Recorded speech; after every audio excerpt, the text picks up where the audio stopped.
আসসালামু আলাইকুম এভরিওয়ান। আশা করি যে যেখান থেকে আমার ভিডিওটি দেখছে সবাই আল্লাহ পাকের রহমতে ভালো আছে। আমার কাছে দূরের সকল ফলোয়ার্স আপু ভাইয়ারা কিন্তু জানেন আমার মানসিক অবস্থা এখন কতটাই খারাপ যাচ্ছে। এটা নিয়ে আসলে বলার কিছু নেই। তারপরেও সর্ব অবস্থায় যেটা বলতে হবে আলহামদুলিল্লাহ আলা কুল্লি হাল। দীর্ঘ অনেকগুলো মাস পরে আমি আপনাদের সাথে ব্লগ ভিডিও শেয়ার করতে এসেছি। লাস্ট সেই কয়েক মাস আগে আপনাদের সাথে ব্লগ ভিডিও শেয়ার করেছিলাম।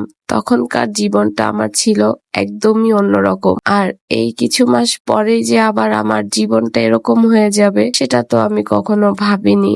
আসলে আল্লাহ পাক উত্তম পরিকল্পনাকারী। তারপরেও আমরা তো মানুষ, আমাদের কষ্টগুলো আমরা সহ্য করতে পারি না, এটাই স্বাভাবিক, তাই না? আর এই জায়গাটা হচ্ছে আমার একমাত্র নিজের প্রফেশনাল জায়গা, যেখানে কাজ আমাকে করতে হবে। তো আমি চাচ্ছি নিজেকে একটু একটু করে ব্যস্ত রাখতে, নিজেকে কাজের মধ্যে আবারও ফিরিয়ে আনতে, ঠিক আগে যেভাবে আমি কাজ করেছিলাম।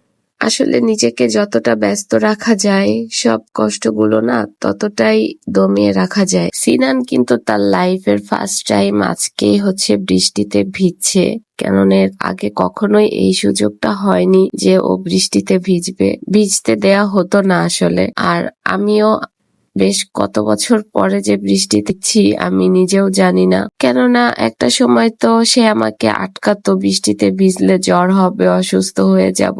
আজকে তো কেউ আটকানোরও ছিল না, তাই আজকে বৃষ্টিতে যতক্ষণ মন চেয়েছে আমি ভিজেছি। আর তার ফলস্বরূপ এই তো বর্তমান পরিস্থিতি। শারীরিক ভাবে এতটাই অসুস্থ হয়ে পড়েছি বৃষ্টিতে ভেজার পর থেকে। বিগত কতগুলো দিন যাব এখন পর্যন্ত অসুস্থতার মধ্যেই সময় পার করছি। তো সবার কাছে দোয়ার দরখাস্ত রাখছি, সবাই দোয়া করবেন যেন আল্লাহ পাক একটু খুব দ্রুত করে আমাকে সুস্থতা দান করে। তো বৃষ্টিতে তো অনেক ভেজাভিজি হলো, ছেলেকে পাঠিয়ে দিয়েছিলাম, এখনো রিয়াকশন দেখতে চাচ্ছিলাম। ও আসার পরে আমাকে কল করা হয়েছিল যে ও কান্নাকাটি করছে, ওই ক্লিপগুলো আসলে অ্যাড করিনি, খালি গায়ে ছিল যেহেতু, সেজন্য। বরাবরের মতো সব সময় আবারও আমার সাথে একই কাজ হলো। যে জিনিসটা বেশি ভালোবাসি, যে জিনিসটার বেশি যত্ন করি, হারাতে চাই না, হারানোর ভয় করি, সেই জিনিসটা না কিভাবে যেন আমার থেকে অনেক তাড়াতাড়ি হারিয়ে যায়। মাঝে মাঝে চিন্তা করলে আসলে অবিশ্বাস্য লাগে, বিশ্বাস হয় না কিছু, তবে কি করার, বাস্তবতা যেটা, নিজেকে মানিয়ে নিতেই হয়। দুনিয়াটা আসলে এখানে মানিয়ে নেওয়ার জায়গা। এখানে আপনি যত নিজেকে মানিয়ে নিতে পারবেন তত স্ট্রং থাকতে পারবেন। এই যে আমার লাস্ট ব্লগগুলোতে সবকিছু ছিল, আজও সবকিছু আছে, শুধু চলে গেছে মূল্যবান একটা মানুষ জীবন থেকে, যার শূন্যতা কখনোই পূরণ হওয়ার নয়। আসলে আমাদের দুনিয়ার জীবনটাই যেন কেমন, তাই না?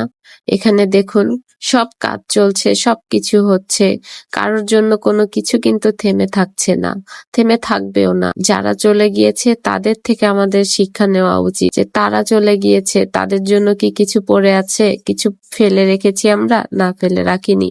আমরাও একদিন চলে যাব, আমাদের জন্য এভাবে দিনের পর দিন, মাসের পর মাস, বছরের পরে বছর যাবে। কয়েকটা হাতে গোনা মানুষ ছাড়া হয়তো বা কেউই আর মনে রাখবে। অনেক তো কথা বলে ফেললাম।